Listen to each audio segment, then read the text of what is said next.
अंदरूनी खींचतान के बीच पार्टी नेतृत्व ने सख्ती दिखाई है। कांग्रेस ने साफ कर दिया है कि अब बिना अनुमति कोई भी नेता या कार्यकर्ता धरना प्रदर्शन या सार्वजनिक कार्यक्रम नहीं कर सकेगा। इस संबंध में वरिष्ठ कांग्रेस नेता बीके हरिप्रसाद की ओर से निर्देश जारी किए गए हैं। यदि देखा जाए तो कांग्रेस में एक लंबे वक्त से गुटबाजी की खबरें सामने आती रही हैं। ऐसे में इस आदेश के क्या असर रहने वाले हैं, ये अपने आप में बड़ी बात होगी, लेकिन अब लगता है कि आलाकमान काफी नेताओं से सख्त नाराज नजर आ रहा है, या यूं कहे कि पार्टी की छवि खराब करने वाले नेताओं पर गाज गिराने की तैयारी में लग रहा है। यदि कांग्रेस नेतृत्व की माने तो उनका कहना है कि पार्टी गतिविधियों में एक रूपता या एकजुटता बनाए रखने और संगठनात्मक अनुशासन को मजबूत करने के लिए ये कदम जरूरी है। ऐसे में आदेश के बाद अब सभी नेताओं और कार्यकर्ताओं को पार्टी लाइन के तहत ही कार्यक्रम आयोजित करने होंगे। दरअसल हरियाणा में 3 गुट एक्टिव हैं। इसमें हुडा गुट, शैलजा गुट और सुरजेवाला गुट। यही नहीं, पिछले 3 बार के हरियाणा विधानसभा चुनाव में कांग्रेस की हार आपसी खींचतान ही रही है। अब ऐसे में आलाकमान की तरफ से ये सख्त कदम उठाया दिए गए हैं।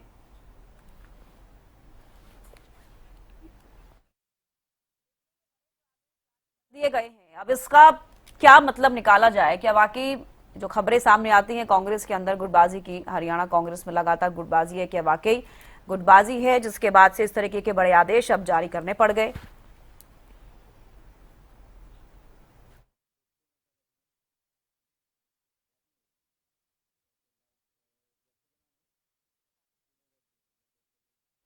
तो चलिए इस मुद्दे पर अब ज्यादा बातचीत करेंगे। इस चर्चा में हमारे साथ जो पैनल जुड़ा है उससे आपको एक बार रूबरू करा देती हूँ। हमारे साथ नेहा धवन, बीजेपी प्रवक्ता हमारे साथ जुड़ गई हैं। मैम, बहुत स्वागत है आपका। इसके साथ कांग्रेस प्रवक्ता बजरंग दास जी हमारे साथ जुड़ गए हैं। सर, बहुत स्वागत है। और वरिष्ठ पत्रकार राजेंद्र जादौन जी भी जुड़े हैं। सबसे बड़ा सवाल ये कि कांग्रेस में जिस तरीके से हरियाणा में इतना बड़ा फैसला लिया गया, जो निर्देश जारी कर दिए गए हैं कांग्रेस आलाकमान की तरफ से, आज इसी पर चर्चा करेंगे। और सबसे पहले मैं रुक करना चाहूंगी बजरंग दास जी आपका ही, क्या जरूरत पड़ गई कांग्रेस को इतना बड़ा आदेश जारी करने के लिए? क्या आप मानते हैं कि कांग्रेस में वाकई अब गुटबाजी है? क्योंकि हमेशा ही देखा है कि कांग्रेस के जो बड़े नेता हैं या प्रवक्ता भी हैं वो नकारते हुए नजर आते हैं कि कोई गुटबाजी नहीं है, सब ठीक चल रहा है। अगर सब ठीक चल रहा है तो इतना बड़ा फरमान जारी कर दिया गया है कि अब कोई भी बिना बताए प्रोटेस्ट नहीं कर सकता है। इसको लेकर लेटर जारी किया गया है, यहाँ तक कि सांसदों, विधायकों को भी अब ये मानना पड़ेगा। बजरंग दास जी। देखिए मैडम जी, पार्टी हाईकमान ने गाइडलाइन जारी की है कि कोई भी धरना प्रदर्शन करना हो उसके लिए पार्टी हाईकमान से परमिशन लेनी होगी। ये बहुत अच्छा फैसला लिया गया है, जबकि गाइडलाइन की समय समय पर आती रहती है। भाई इस तारीखों पर धरना है, महंगाई के विरोध में करना है, बेरोजगारी विरोध में करना है, पेट्रोल डीजल रेट बढ़े उसके ऊपर करना है, एलपीजी गैस के रेट बढ़े उसके ऊपर करना है, या खराब कानून व्यवस्था पर करना है। गाइडलाइन जारी होती है, मगर इसमें एक नई बात जोड़ी गई है कि भाई वहाँ से परमिशन लेनी होगी। जैसे पार्टी हाईकमान का एक लेटर आता है जिला प्रधानों के पास, इस तारीख को जिला हेडक्वार्टर के ऊपर प्रदर्शन करना है, तो उसी हिसाब से प्रदर्शन होते हैं। तो इसीलिए गाइडलाइन जारी करना एक जरूरी था। तो हमारे पदाधिकारी ज्यादा है, जैसे जिला प्रधान है उसके नीचे पूरी कार्यकारिणी बनेगी, स्टेट बॉडी कार्यकारिणी पर प्रवक्ता बन रहे हैं, तो दुनिया भर के हमारे एससी सेल है, बीसी सेल है, लीगल सेल है, यहाँ तक कि किसान संगठन है, मजदूर संगठन है, और महिला संगठन है, युवा संगठन है, सभी संगठन बने हुए हैं।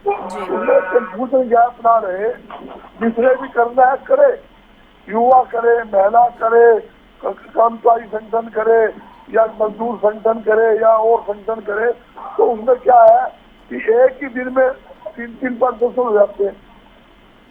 आप शहरी प्रधान ने रख दिया, उधर से मजदूर संगठन ने रख दिया, उधर किसान संगठन ने कर दिया, तो क्या है कंफ्यूजन सा गैप हो जाता है कि किसी ने करना है, हमने किसी ने अलग अलग कर लो, कोई तकलीफ नहीं। इकट्ठे भी होते हैं, अलग अलग संगठन वाइज भी होते हैं, क्योंकि क्या है कि अलग अलग इकाइयां बन गई, युवा इकाई बन गई, तो युवा अपने हिसाब से करेगा।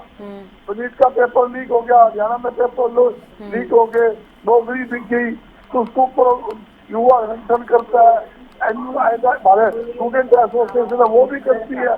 तो ये इसलिए ये जारी किया गया है, ये अच्छा संदेश जाएगा। पार्टी जो हटके कोई गाइडलाइन, जो भी कोई व्यक्ति पार्टी लाइन से हटके काम करेगा उससे रोक लगेगी, ताकि जो पार्टी की गाइडलाइन है उससे मजबूती से काम किया जा सके। यहाँ ठीक है बजरंगदास जी। नहीं, मैं बताता हूँ जहाँ पे आधा मिनट की बात हो रही है, जहाँ तक की कांग्रेस पार्टी हर समस्या के लिए सड़कों पर आंदोलन कर रही है। पेट्रोल का बढ़ोतरी का मामला है, डीजल की बढ़ोतरी का मामला है, LPG गैस का बढ़ोतरी का मामला है, खराब कानून व्यवस्था का मामला है, न्यूज पेपर का मामला आया, यहाँ तक कि बेरोजगारी का मामला आया। तो सभी के ऊपर कांग्रेस पार्टी लगातार सड़कों पर आंदोलन कर रही है, धरना प्रदर्शन कर रही है। तो भविष्य में आगे के लिए और मजबूती से कांग्रेस पार्टी की सभी संगठन मिलकर प्रदेश के अंदर, ठीक है बजरंगदास जी, तो यानी कि आप इस निर्देश को सही मान रहे हैं कि इस तरीके से अगर ये आदेश जारी कर दिए गए हैं कि अब कोई भी बिना अनुमति के धरना प्रदर्शन नहीं करेगा। ठीक है, लौटूंगे आपके पास। नेहा धवन जी भी बीजेपी प्रवक्ता हमारे साथ जुड़ी हुई हैं। नेहा जी, आपने सुना बजरंगदास जी क्या कुछ कहते हुए नजर आए, जैसे कि आप भी जानती है कि बिना अनुमति के धरना प्रदर्शन अब कांग्रेस में नहीं कर पाएंगे क्योंकि BK हरिप्रसाद ने ये निर्देश जारी किए हैं। आप इसको कितना सही मान रही हैं? देखिए, कविता जी दे रहा है दुरुस्त है। ये तो कांग्रेस के लिए अनुशासनहीनता की बात आप हमेशा ही चर्चा में रखते आए हैं, मीडिया में ये बात जनता तक पहुंचाते आए हैं हम सब लोग कि कांग्रेस में अनुशासनहीनता चरम सीमा पर है। अच्छी बात है, कांग्रेस संगठन अपने स्वयं का आंकलन करके अब अपने कार्यकर्ताओं को अनुशासित करने के लिए कुछ दिशा निर्देश जारी कर रहे हैं। ये तो बहुत अच्छी बात है। और भारतीय जनता पार्टी की अनुशासन में रहने की जो कार्यकर्ताओं की प्रणाली है, उस प्रणाली को अगर ये अपना रहे हैं तो बहुत अच्छी बात है। हमसे कुछ तो सीख ही रहे हैं, मैं तो इतना ही कहूंगी। देखिए, उनका इंटरनल मामला तो है ही ये, लेकिन किसी भी संगठन को अगर सुचारू रूप से चलाना है तो उसमें कुछ ना कुछ आपके जो है सेंट्रलाइज सिस्टम होना बहुत जरूरी है। जिस तरह से कांग्रेस में पिछले कई वर्षों से हमें दिख रहा है, चाहे वो हरियाणा प्रदेश की राजनीति की मैं बात करूं, केंद्र की बात करूं या अन्य प्रदेशों की बात करूं, जिस तरह से फूड और केंद्र को नजरअंदाज करना और राज्यों की जो सत्ता है उसका हावी होना, राज्यों के जो इनके नेता हैं उनका हावी होना केंद्र पर, ये हम बहुत वर्षों से देखते आए हैं। लेकिन अब इस वक्त अगर ये देर आए दुरुस्त आए वाली बात है कि अब अगर ये संगठन के बारे में विचार रख रहे हैं और सबको एक ही सूत्र में पिरोने की बात कर रहे हैं, तो ये अच्छी बात है इनके लिए। लेकिन मुझे ये लगता है कि कोई भी डिसीजन अब तक कांग्रेस के आला कमान ने लिया है उसको फलीभूत होते हमने नहीं देखा। होता वही है जो अभी तक होता आया है, अभी आगे भी वही होगा। देखिएगा आप, किसी तरह के दिशा निर्देश को मानने की बात, क्योंकि गुटबाजी इतनी ज्यादा है कांग्रेस में, कितने भी इस तरह के फरमान जारी कर लें, अपने आदेश जारी कर लें, दिशा निर्देश जारी कर लें, लेकिन उस पर फॉलो करना कांग्रेस के कार्यकर्ताओं की नीति नहीं है और कांग्रेस के आला कमान की भी नीति नहीं है। मुझे नहीं लगता कि इस बार भी केंद्र जो है वो हरियाणा की जो राजनीति है उस पर कोई बड़ा फैसला ले पाएगी। और हरियाणा प्रदेश में जो आला कमान है इनके, ये सभी बड़े नेताओं को एक सूत्र में पिरो पाएंगे या विभिन्न गुटों को एक ही माला में पिरो पाएंगे, ये मुझे मुश्किल होते दिखता है। ठीक है नेहा जी, लौटूंगे आपके पास। राजेंद्र जादव जी भी हमारे साथ जुड़े हुए हैं। राजेंद्र जी, सुना आपने कि बजरंगदास जी भी क्या कुछ कहते नजर आए हैं, इसके साथ साथ नेहा धवन भी उन्होंने क्या कुछ कहा। आपके अनुभव के हिसाब से मैं पूछना चाहूंगी कि जो बिना अनुमति के धरना प्रदर्शन पर पूरी तरह से रोक लगाई गई है कांग्रेस पार्टी ने, अब किस तरीके से आप इसे देख रहे हैं और ये कितना सही है? सही तो है ही खैर, लेकिन समय समय पर इस तरह के जो आदेश हाईकमान की तरफ से या जो पार्टी इंचार्ज हैं उनकी तरफ से जारी होते रहे, तो वो यही साबित करते हैं कि कांग्रेस के घर में सब कुछ ठीक नहीं है, पूरी तरह से ठीक नहीं है। और उसको ठीक करने के लिए समय समय पर गाइडलाइंस की जरूरत होती है। लेकिन सवाल ये भी है कि वो गाइडलाइंस जो है इस तरह से लागू हो कि कोई उल्लंघन ना हो। उसको जो है नेतृत्व को काफी जो है अपना रुख इस तरह का मजबूत करना पड़ेगा कि वो जो गाइडलाइन जारी होती है उनको फॉलो करने के लिए सारे पार्टी के कार्यकर्ता नेता एक तरह से बाध्य हों। पहले भी जो है एक कोड जारी किया गया था कि अगर कोई कार्यक्रम है और पोस्टर जारी होते हैं तो उसमें किस किस के फोटो लगाए जाएंगे, किस किस के नहीं लगाए जाएंगे। तो फोटो को लेकर भी कई बार फोटो जो है नेताओं के, प्रदेश के नेताओं के, नेशनल लीडर्स के उनमें भी जो है वो गायब कर देते हैं, किसी का लगाया किसी का नहीं जी। लगाया, और वो मुझे लगता है कि सब गुटबाजी का ही परिणाम होता है। तो ये जो गाइडलाइन होती है, वैसे तो कांग्रेस के नेता इनकार करते रहते हैं, खारिज करते रहते हैं कि पार्टी में कोई गुटबाजी नहीं है और वो सब मीडिया की देन है, लेकिन ये जो गाइडलाइन जारी होती है साबित करती है कि गुटबाजी है। पहले तो 4 गुट थे, अब एक किरण जी चली गई बीजेपी में तो 3 रह गए। तो अब ये गुट जो है किस तरह से आपस में कोऑर्डिनेट करते हैं इन गाइडलाइंस के अंडर में, तो ये देखने की बात होगी। अब ठीक है कि ये मनमानी तरीके से कार्यक्रम आयोजित करने का जो उन्होंने बंदिश लगाई है, प्रतिबंध लगाया है और गाइडलाइन जारी की है, तो उससे ठीक है, क्योंकि मनमाने तरीके से अभी जो है एक हो गया था राव दावन सिंह जी ने कार्यक्रम कर लिया था, उनके पोस्टर में कई फोटो गायब थे, भूपेंद्र हुड्डा का भी फोटो गायब था। तो इस तरह से जो है ये मनमानी है और जो खींचतान है कांग्रेस को वो काफी नुकसान भी पहुंचा रही है, क्योंकि सारे गुट मिलके एक दूसरे के हितों को चोट पहुंचाने का काम करते हैं, पॉलिटिकल किलिंग का काम करते हैं, काम करते हैं। तो इस पर जो है कंट्रोल करने के लिए ये सब किया गया है, तो ठीक है। तो ये इसको अच्छा ही माना जाएगा। ये एक सकारात्मक संदेश है कांग्रेस के लिए और राजनीति के लिए भी, खास तौर से जहाँ एकजुट होती है पार्टी वो ठीक से परफॉर्म कर पाती है। ठीक है, लौटूंगी।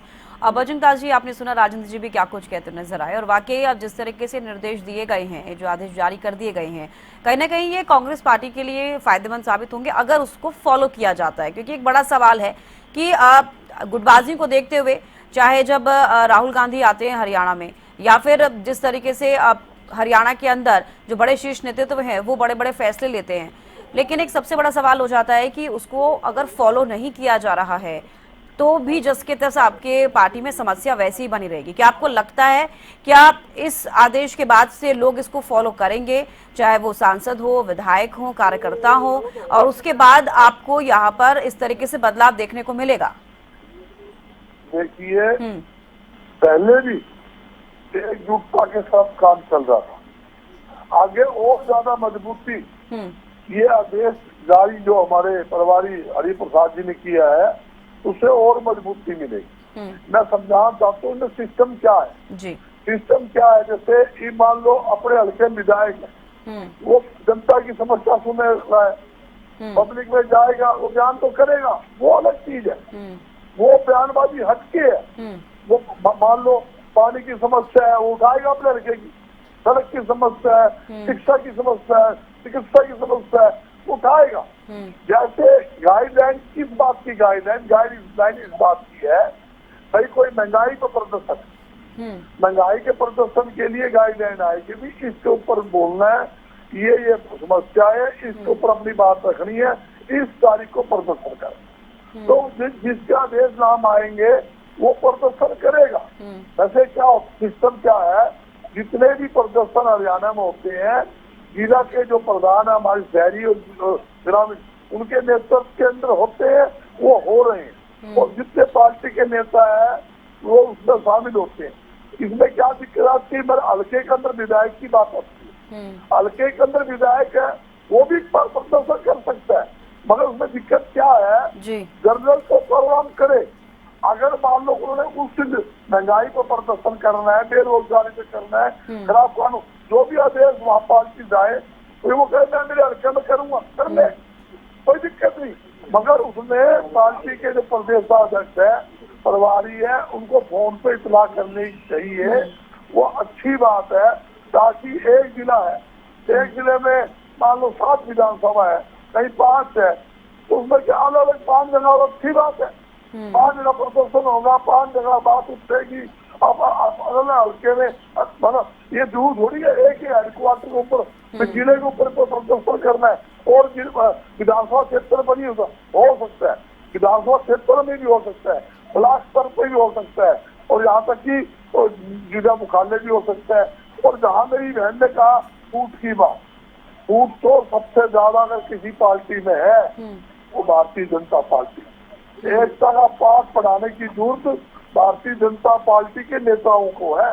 ये तो विधानसभा के अंदर ही जुत्ता फसाती हो जाती है। राम कुमार गौतम ने खुला आरोप लगाया था, डॉक्टर अरविंद शर्मा जो मंत्री है, वो छोटा काम करवाने के भी पैसे लेता है, बगैर पैसे। ठीक है बजरंग दास जी, तो आप कह रहे हैं कि बीजेपी में गुटबाजी है, आप मान रहे हैं क्या कि कांग्रेस में नहीं है गुटबाजी? और जो ये आज निर्देश जारी किए गए थे उसको गुटबाजी को लेकर नहीं दिए गए हैं? ये सिर्फ प्रोटेस्ट को लेकर ही फोकस किया जा रहा है कि आप प्रोटेस्ट जो आप कर रहे हैं, जिस भी मुद्दे पर कर रहे हैं, वो जानकारी दी जाए? ये गुटबंदी के चक्कर में नहीं है, ये इसलिए है जी कि मान लो एक जिले के अंदर, एक शहर में अनेकों पदाधिकारी, जैसे मैं नहीं, वो बात मैं आपकी समझ गई बजरंग दास जी, जो आपने एक्सप्लेन किया वो मैं समझ गई हूँ। बस मेरा आंसर आपसे मुझे ये लेना था कि आपने ये स्वीकार किया है कि गुटबाजी की वजह से ये फैसला नहीं लिया गया, निर्देश नहीं लिया गया। ठीक है, ये बता देता हूँ, ठीक है। गुटबंदी देखो, राव इंद्रजीत जी है, राव इंद्रजीत जी ने क्या कहा, मुख्यमंत्री स्टेट ग्रुप का, ठीक है, हमारे कारण बनी है। बिल्कुल आप कह रहे हैं बीजेपी में गुटबाजी है, मैं सवाल ले लेती हूँ, बीजेपी प्रवक्ता हमारे साथ जुड़ी हुई है। ठीक है बजरंग दास जी, इनका मंत्री अनिल विज क्या बोलता है? ठीक है बजरंग दास जी, मैं लौटूंगी आपके पास। नेहा जी, आपने सुना खुद जो बजरंग दास जी कांग्रेस प्रवक्ता, वो ये कहते नजर आ रहे हैं कि ये जो निर्देश जारी किए गए हैं वीके हरिप्रसाद के द्वारा, ये गुटबाजी की वजह से नहीं किए गए हैं। किसी एक मेन मुद्दे पर अगर कांग्रेस के किसी कार्यकर्ता को, किसी विधायक को, सांसद को अगर इस तरीके से प्रोटेस्ट करना हो तो उसकी जानकारी बस दी जाए। कितनी सहमत है? और अब कहा जा रहा है कि बीजेपी में गुटबाजी है, कांग्रेस में नहीं है। नेहा जी। हाँ जी, एक बार दोबारा बोलिएगा प्लीज। अभी आपने सुना कि बजरंग दास जी क्या कुछ कहते हुए नजर आए। उन्होंने कहा कि कांग्रेस के अंदर ऐसी कोई गुटबाजी नहीं है और बीके हरिप्रसाद के द्वारा जो निर्देश दिए गए, जो लेटर जारी किया गया है कि बिना अनुमति धरना प्रदर्शन नहीं होगा, ये किसी गुटबाजी की वजह से नहीं, ये सिर्फ एक मेन मुद्दा, जिस मुद्दे पर प्रोटेस्ट किया जा रहा है वो पार्टी कार्यालय में पता होना चाहिए, इस वजह से दिया गया है। और साथ ही ये भी कहा है बजरंग दास जी ने कि गुटबाजी बीजेपी में है, कांग्रेस में नहीं। समीक्षा जी, कान को सीधे पकड़े या घुमाकर पकड़े, बात एक ही है, कान पकड़ना जी। अगर आज हरियाणा कांग्रेस कमेटी का के जो प्रधान है, प्रभारी हैं, वो हरियाणा कांग्रेस कमेटी के कान पकड़ रहे हैं, तो उसका सीधा मतलब ही यही है कि कार्यकर्ताओं को अनुशासन में लाना है, एक सूत्र में लाना है। आप देखिए भाजपा की कार्यप्रणाली कैसी है, केंद्र से कार्यक्रम चलता है, सभी राज्यों के पास में जाता है, सभी राज्य उस कार्यक्रम को अपने जिला स्तर पर एक बैठक करके जिला स्तर पर भेजते हैं, जिला अपने मंडल तक भेजता है, मंडल अपने बूथ तक भेजता है, और वापस रिपोर्टिंग होती है, बूथ से जिला के पास मंडल के पास जाता है, मंडल से जिला के पास, जिला प्रदेश को रिपोर्ट करता है और प्रदेश केंद्र को रिपोर्ट करता है। ये एक सुचारू प्रणाली है। इसी प्रणाली को अगर ये कांग्रेस में कर रहे हैं, हमें तो अच्छा लग रहा है। दरअसल ये तो खुशी की बात है कि कम से कम अपने दुश्मनों से ही कोई अच्छी बात सीख लेनी चाहिए, वो आपने सीखी। ये तो बहुत अच्छी बात है, अच्छी चीज तो कहीं से मिले वो सीखनी चाहिए। इसके लिए तो आपको बीजेपी का चाहिए। आप बताइए, विरोधी रणनीति पर बहस कर रहे हैं, लेकिन आज तो बीजेपी की पीठ सबको पानी चाहिए कि आपकी कार्यप्रणाली हमें अच्छी लगी और वो हम अपने कार्यकर्ताओं को सिखाने के लिए आपकी कार्यप्रणाली को हम उतार रहे हैं। इस बात पे तो पीठ सब पा दीजिएगा साहब, इसमें तो अच्छाई के साथ चलना चाहिए। अच्छी बात है आपकी निर्देशना, बहुत अच्छी बात है। कार्यकर्ताओं का एक लाइन में चलना बहुत जरूरी है। जितना हमारे संघ के पद संचलन में, सीधी रेखा में जब पद संचलन में कार्यकर्ता चलते हैं, संगठित होकर ठीक है नेहा जी, उसका असर हमें दिखा है कि पिछली बार हम केंद्र की ओर। ठीक है नेहा जी, समय थोड़ा कम है, हमारे साथ राजेंद्र जी भी जुड़े हुए हैं, उनसे मैं लास्ट कमेंट ले लेती हूँ। राजेंद्र जी, क्या कुछ लगता है आपको, जिस तरीके से निर्देश जारी किए गए हैं, इससे कांग्रेस में गुटबाजी कम होती हुई नजर आएगी, कुछ फायदा होता हुआ नजर आएगा कांग्रेस पार्टी का? मैं तो अब सब उम्मीद यही करते हैं कि निर्देश जारी हुए हैं तो उनकी पालना होगी। हालांकि कांग्रेस के प्रवक्ता कह रहे हैं कि भारतीय जनता पार्टी में बहुत गुटबाजी है, तो मेरा तो यही कहना है कि अगर कांग्रेस में गुटबाजी समाप्त हो जाएगी तो भाजपा में भी समाप्त हो जाएगी, क्योंकि कम्पिटिटिव है दोनों पार्टी। और भाजपा देखेगी कि अरे भाई कांग्रेस में गुटबाजी समाप्त हो चुकी है तो हमारे यहाँ क्यों है, तो वो भी ठीक कर लेंगे। तो ये है, पहले कांग्रेस को जो है पहल करनी चाहिए गुटबाजी समाप्त करने की। और ये निर्देश जारी हो रहे हैं अपने आप में प्रमाण है, किसी को कहने की जरूरत नहीं होती कि वो प्रमाण उनकी जरूरत क्यों पड़ी। जब अगर जरूरत के कोई निर्देश, ना कोई बात की, कोई स्टेटमेंट, कोई भी कुछ भी नहीं आता, जरूरत से जुड़ी हुई चीजें हैं सब। जो संगठन चलाना है तो उनको लगा है कि मनमानी हो रही है, अपने तरीके से लोग कुछ भी किए जा रहे हैं, कोई भी आयोजन कर रहे हैं, तो उसके निर्देश जारी हो गए तो उम्मीद की जाती है कि ये निर्देश लागू होंगे और कांग्रेस में गुटबाजी कंट्रोल में आएगी। जब कांग्रेस में आएगी तो भारतीय जनता पार्टी तो वैसे ही अपने आप को आदर्श पार्टी बताती है और गुटबाजी राइट बताती है, तो अगर कुछ है भी तो वो ठीक कर लेंगे अपना घर। तो ये है, आपको कांग्रेस को उदाहरण पेश करना है कि हम बिल्कुल गुटबाजी से मुक्त हैं। बिल्कुल। चलिए, बेहद शुक्रिया राजेंद्र जी जुड़ने के लिए, बजरंग दास जी जुड़ने के लिए और नेहा जी जुड़ने के लिए और चर्चा में बने रहने के लिए। तो देखिए, बिना अनुमति धरना प्रदर्शन पर पूरी तरीके से रोक लगा दी गई है। बीके हरिप्रसाद ने ये निर्देश जारी किए हैं।